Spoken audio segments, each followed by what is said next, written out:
akan buat doa selamat lah. So, bagi Papa jujur korang nampak anugerah ni biasa. Tapi untuk orang macam saya nak dapat highlight macam ni, sampai kena rebut mikrofon, sampai kena bukan senang lah. Papa dah berada dekat industri jual ni dah 2 tahun. Memang Papa ingin anugerah. Ini bukan lucu-lucu. Dan semua orang nak dapat anugerah. Dan anugerah ni dah 37 tahun, umur saya 38. Saya tak sangka yang LBPH saya tahu saya punya perasaan dan jiwa saya teringin nak ada macam ni. Jadi kan walaupun orang tak sedap, dia kecam, dihina kan, tapi orang yang kecam tak ada nugas. Orang yang kecam tak ada nugas ni tak dapat, saya dapat. Jadi alhamdulillah betul.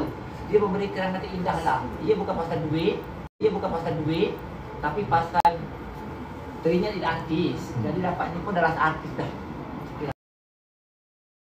Tapi kami juga kena jadi content creator, kami kena jadi penjual, kami kena jadi host, kami kena jadi orang kata kadang-kadang jadi badut juga penghibur lah, penghibur juga. Jadi benda-benda ni bukan satu benda yang mudah. Dan bila ada anak macam anak saya ni, dia seorang yang betul-betul cute lah ya, cute. Mencabar diri kadang-kadang. Bila anda tengok saya gembira di social media, di belakang saya menangis.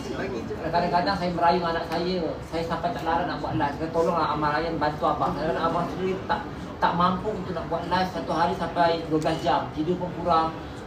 Macam setiap hari saya akan bangun pukul 5 ke 6 pagi.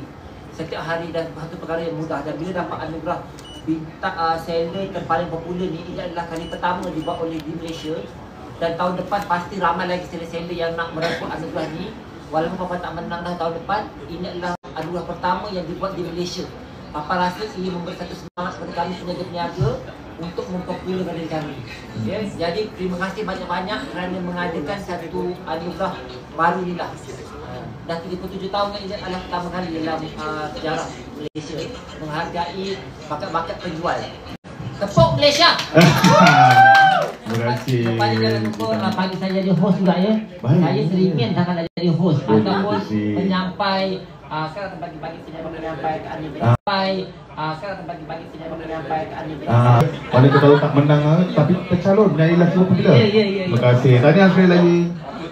Datuk